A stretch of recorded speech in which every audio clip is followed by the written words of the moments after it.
All right, glad to say back on another episode of the Waterford FC Official Podcast, and also glad to say that my guest this week is our number 99, Mr. Trae Coyle. Trae, how are you? Very good, thanks. And you? Yeah, I'm not too bad. Just another day, another dollar, as they say. Yep. How have you found your time, I suppose, so far? Is a good way to start. It's been good, it's been bad. I think there's been good moments, obviously, but to start off with a few injuries, not really get consistency was a bit difficult. But yeah, I think it's getting better now. I'm enjoying it. Am I right to say you arrived injured? Nah, so it was in the second pre-season game. Right. Played Bose, and yeah, I got a hamstring injury. I was out for a few weeks and I've done it again. So that was a difficult start. But other than that, it's been alright. Yeah. So like you arrived during the transfer window. January probably would have been. Yep. And so in the second game, you did your hamstring and then did Yeah. it again. When I came back, yeah, I did it again. Did you do it during a competitive game or was it another pre-season? It was against Cork in the league game. That's right.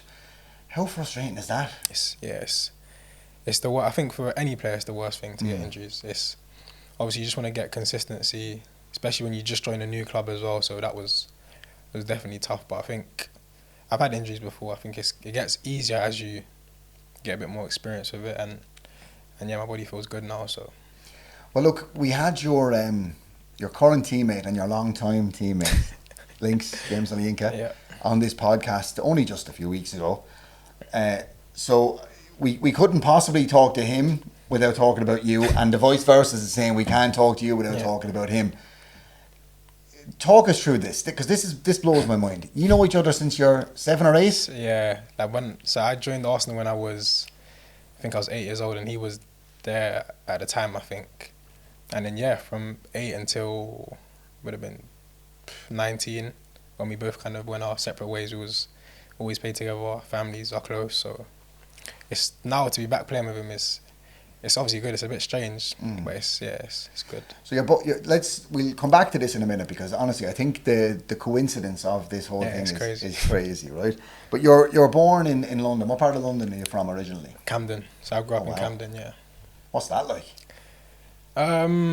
It's good. I think you kind of get used to it a lot, but I think people that visit for the first time have a different kind of perception to what I do. Okay. Because obviously being there all the time, and it kind of gets it's a bit much seeing, the tourists all the time. Yeah.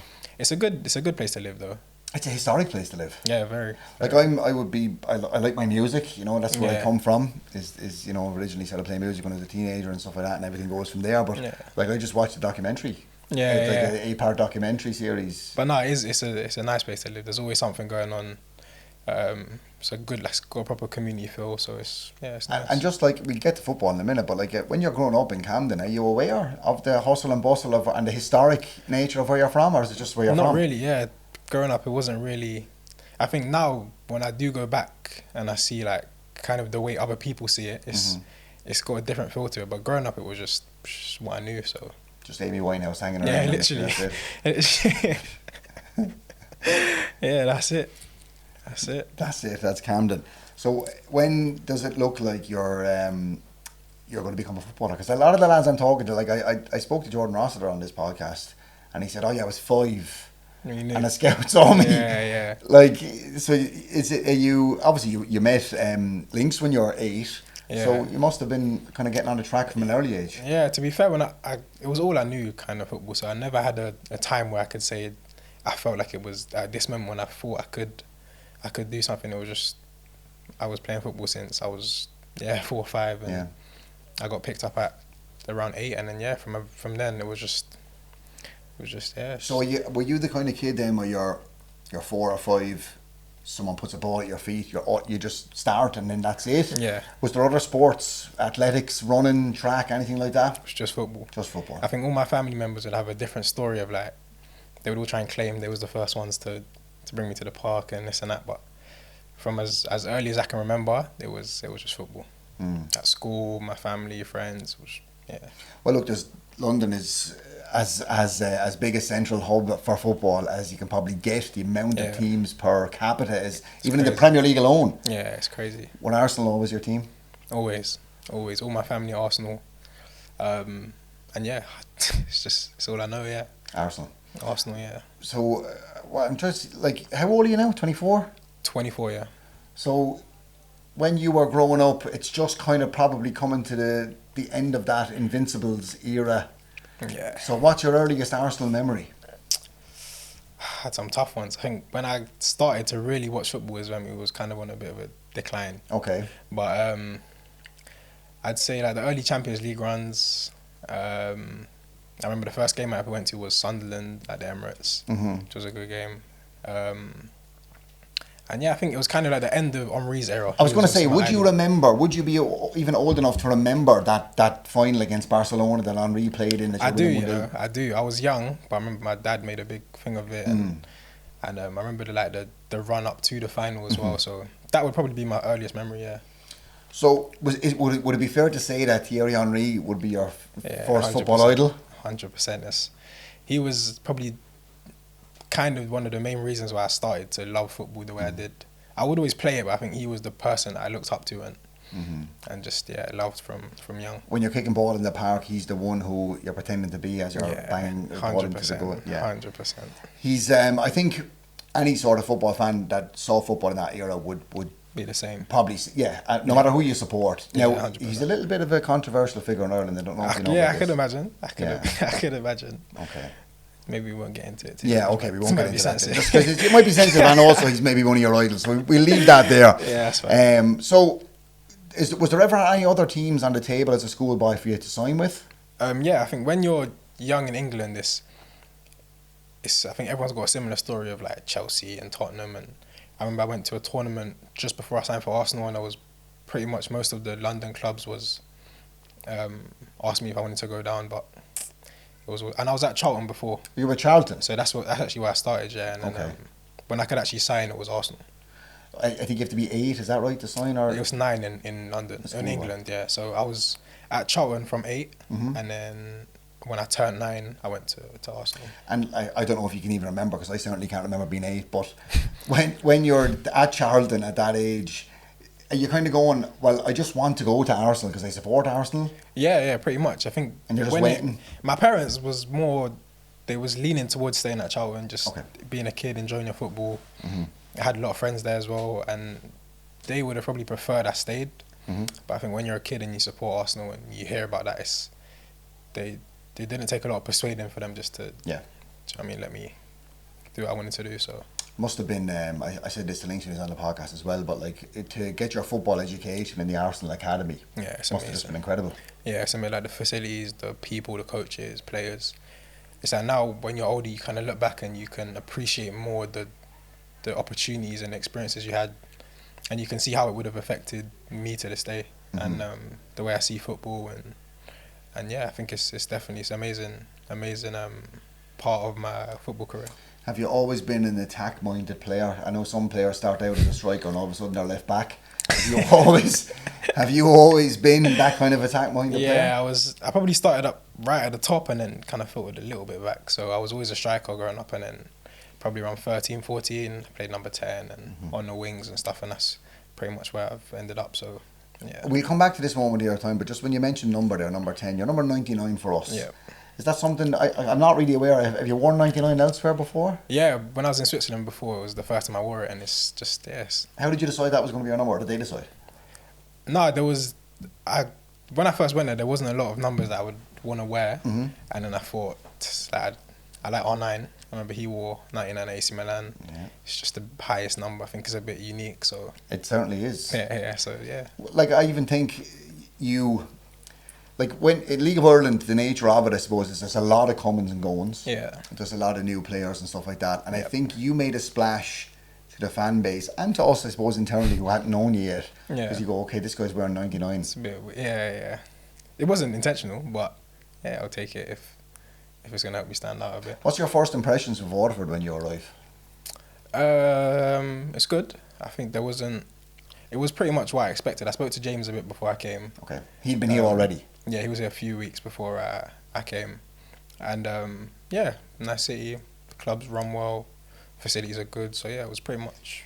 Is it true that yourself and James were in a WhatsApp group together, and that's kind of how you both found out that you're both coming to Waterford?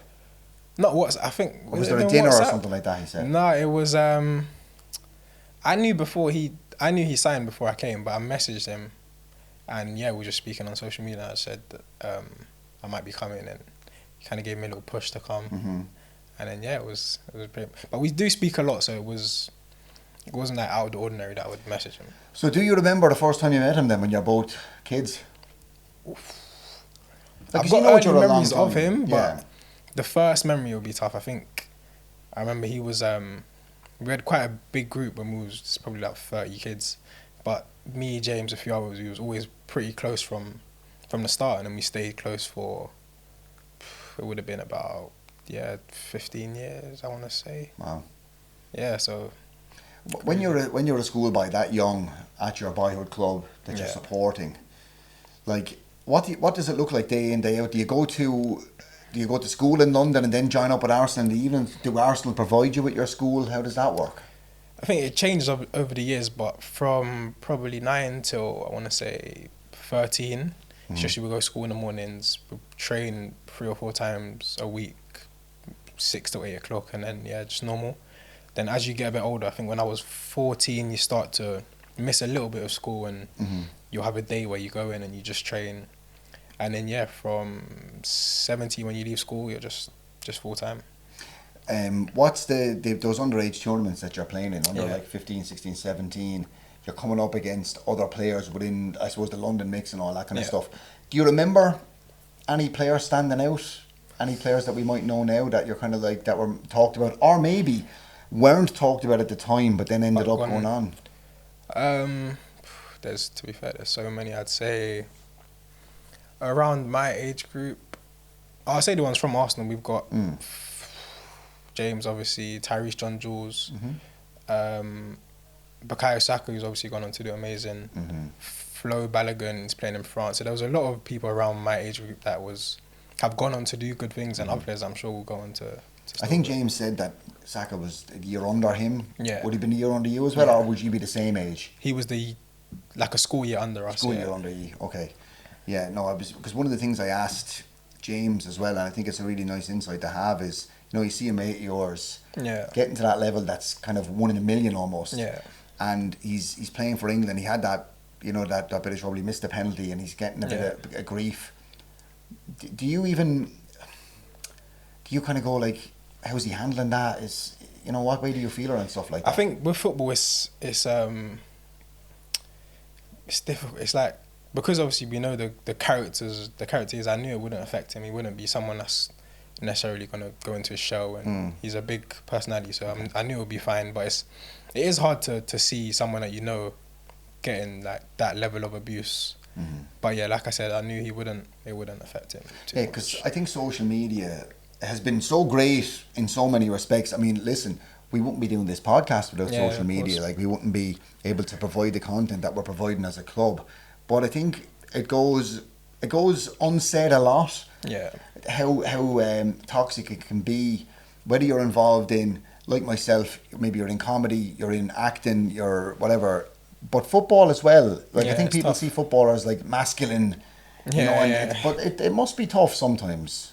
I think it's different for different people, but the more you're on social media, I think the harder it gets. So there's a lot of people that, I wouldn't say their life revolves around social media, but they're on it a lot more than I would be, and maybe they listen to opinions a bit more, they see it a lot more, and it's hard when it's like that. But for me, I'm not really on social media. I don't really like search stuff that's going on, so it does make it a bit easier.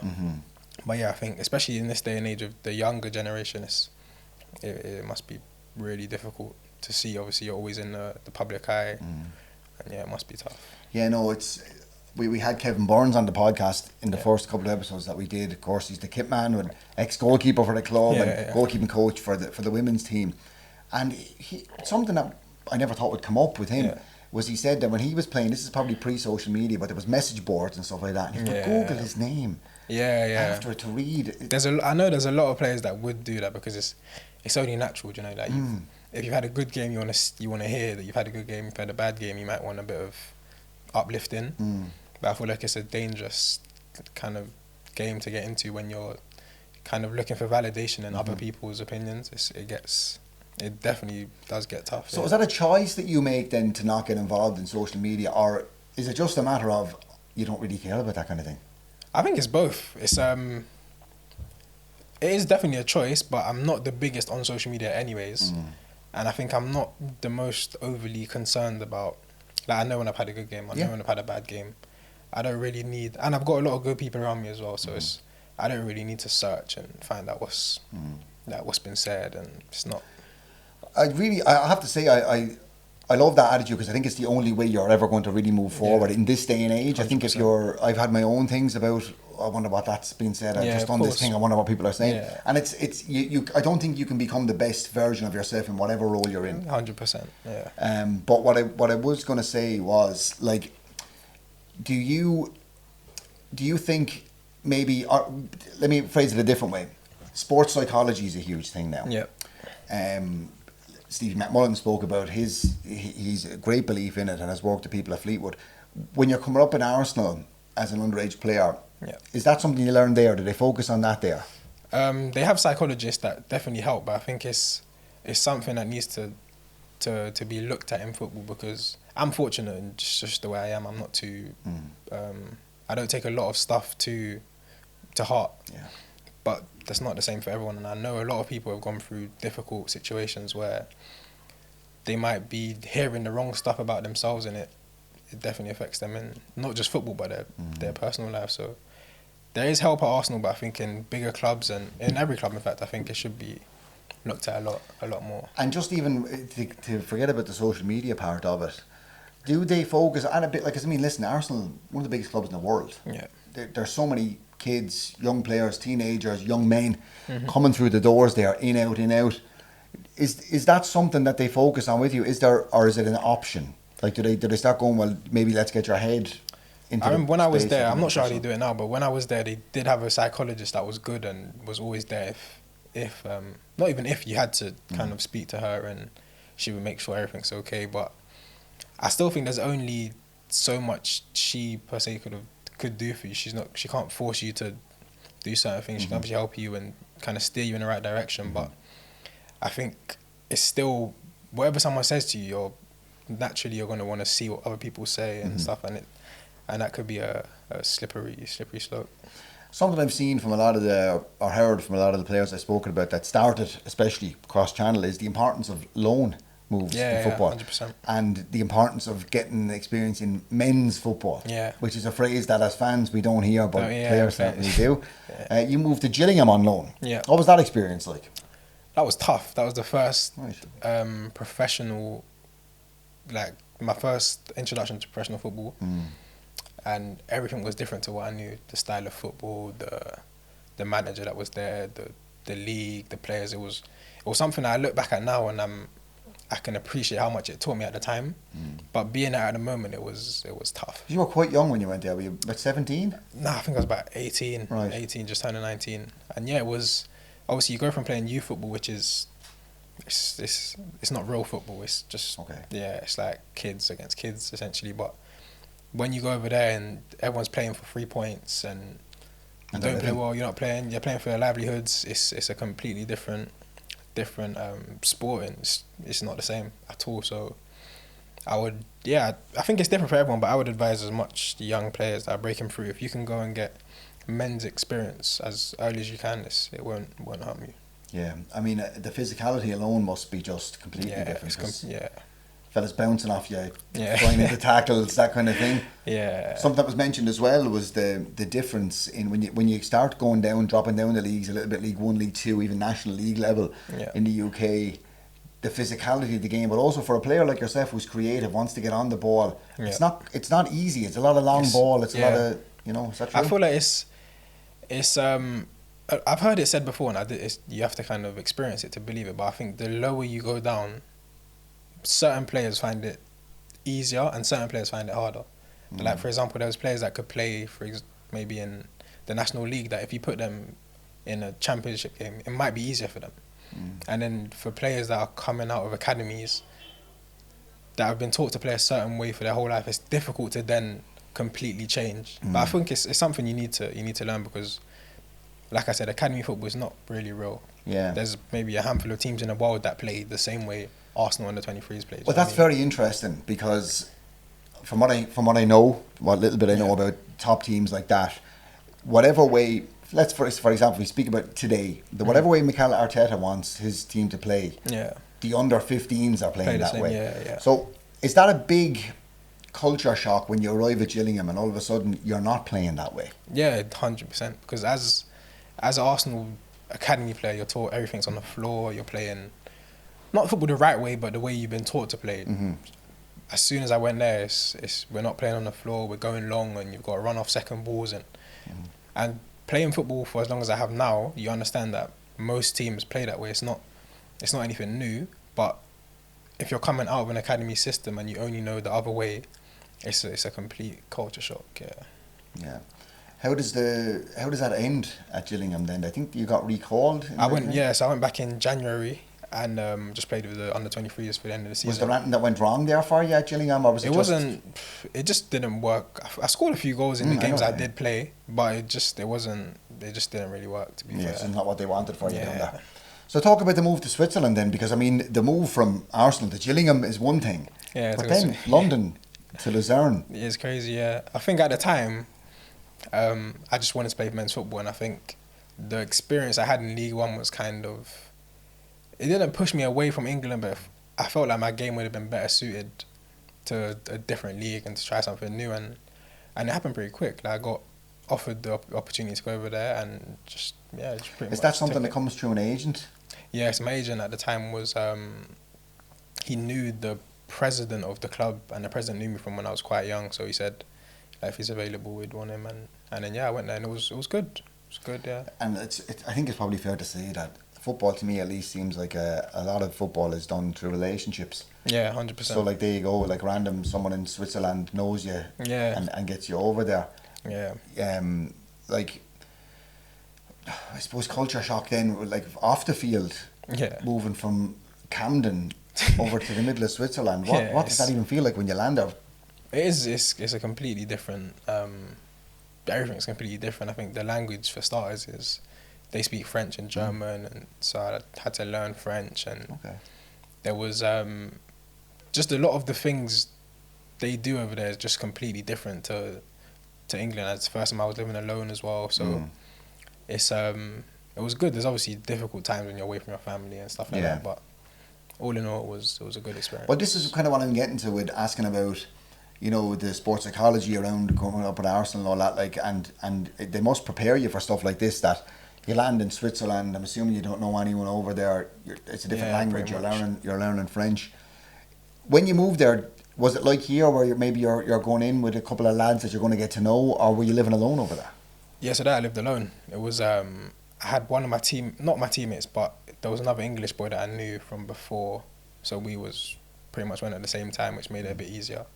And other than that, yes, I don't think anyone can really prepare you for just like living alone abroad. Yeah. But you do pick it up pretty quick, the stuff they do and the stuff you need to do and the stuff that makes it easier for you. Well, from my own experience, and obviously not as a professional footballer, but like you sink or swim pretty fast. Yeah, you land 100%. in a new country, you either go or you don't. Yeah, 100%. I know it's difficult for a lot of people. I think, again, for myself, I'm not a massive overthinker, so there wasn't too many times I was sitting down and question. I was just get on with it, which I think made it a bit easier. But yeah, it's definitely difficult at times. But you spent a good bit of time over there. I think you made over 60 odd appearances. I was there for 3 years, I think, and you must have really liked your time there. Yeah, no, it was good. It was good. There was obviously, like here, there was difficult times. I had a big injury over there as well, which was when you're away and you're injured, it's difficult. But all in all, it was good, yeah. And when you're away and you're injured like that, what exactly was the injury you had over there? Was it a hamstring as well? No, I tore my PCL, so That's a tough one. Yeah. So, like, when you're away and injured, you have a torn PCL, you're probably looking at 6 months probably on the sideline. 6 months. Are you allowed to go home? Or are they like, well, you have to stay here and go rehab here? Yeah, so it was, the schedule was a bit different. You do get, because obviously I couldn't play, so it was like maybe one weekend, every other weekend I would probably fly home and family would come out to see me and stuff, because when the surgery actually happened, there's a lot of stuff that you can't do on your own. So I couldn't walk properly, and so I always had one of my family members would come out and see me and look after me for a bit, and that made it easier, but yeah, it was still pretty challenging. Well, it sounds like you've got a really good supportive family behind you, Yeah, which is 100%. always a big help. But I have to get back to where we are now, and yourself, and all of a sudden you're coming. James Olyinka's here, like. To go from, I don't know, if I was thinking about, listen, I'm 8 years of age in Waterford, playing football with a fella, and all of a sudden then I'm gone over here and he's over here, and then we both end up together in some random part of Ireland. That must have just been like... It was crazy, yeah. It was crazy. Is it even a matter of your agent calls you and said, listen, we have a bit of interest here from Waterford FC, and you go, Waterford FC, where have I heard that name before? It literally was exactly that. I remember when I first got told about the club, I thought, I've heard someone's at Waterford recently. And then I just remember it was James. Yeah, I called him, and yeah, to be fair, he spoke proper good about the club. So that was what kind of pushed me. But yeah, it's crazy to like you said, have a whole career, or have had a bit of a career, and then be back with someone that you grew up with. So in some random part of Ireland.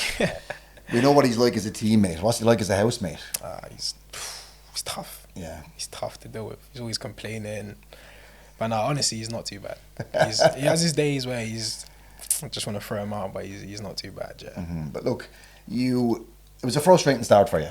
Yeah. With the injuries and stuff like that. And listen, even as a supporter, it was frustrating because I wanted to see you come, get them stabilisers off and go. It's been a bit of a stop-start season for you this season. 100%. How much, let me phrase this in a politically correct way. Are you kind of raring to go now to prove what you've missed out on and show us what we've missed out on? 100%. I think, like I said before, injuries are the most frustrating thing because you know what you can do, but it's physically impossible to get on the pitch. And then when you get back, you have to get back your fitness and like you have to kind of get back the consistency of playing. But now I feel like I'm in a proper good place. I feel good mentally. I feel good, and I feel, especially in the last 7 games, I'm really looking forward to helping the boys. And that brings me to this point as well. As we record this, we're in the middle of the international break. It hasn't been a great few weeks. Yeah, it's been tough. But also, if we'd have spoke a couple of weeks ago, we'd be saying we can still get Europe. Yeah, 100%. Is that showing the quality and I suppose the heart of the Irish league that things can just go either way for you? Yeah, this is the first league I've played in that's anything like this. Like we was looking up the table, a few bad results, and you're hearing people speaking about the other side of the table. When if we lose the next game, which obviously we won't do, we'll be looking down. But you win the next game and everything looks completely different. So I think it makes it an interesting league for supporters, and for us it kind of always, you keep that level of optimism that if you get a few good results back to back, you can shoot up pretty quick. So is it also fair to say that it's the type of league that you cannot take your eye off the ball or drop 100%. The levels at all? 100%. I think there's so many teams that this season have even showed that, because certain teams at certain points have been written off, and then they put together 3, like us for example, when we went on the 7 games, hadn't won, then we won 7 on the spin. So and there's been other teams that have done that as well. So I think it shows you can't switch off for a week or two, and you've always got, and anyone can beat anyone as well, which I think is good for the league. So just as we wind down then, as we just mentioned, it hadn't been a great few weeks as we record this, but is the determination there now to go, right lads, we've got, as we record this, 7 games left. Let's go. Absolutely, these are 7 cup finals. 100%. I think you've got to be realistic in the position that we're in, but I'm very optimistic that with the team we've got, everyone gets back fit and we go into the next game, Bows, Rovers, and I'm sure we can put in some good performances and pick up a lot of wins. And then on the positive thing is where we look forward to another year of Trae Coyle then after that. Indeed, yeah, and I'm hoping it will, the back of this season for starters, I'm hoping will be a lot better than what's been. So yeah, I'm excited. Brilliant. For sure. Well, Trae, we wish you the best of luck and we look forward to seeing more and more of you. Thank you very much. Thank you very much, Trae.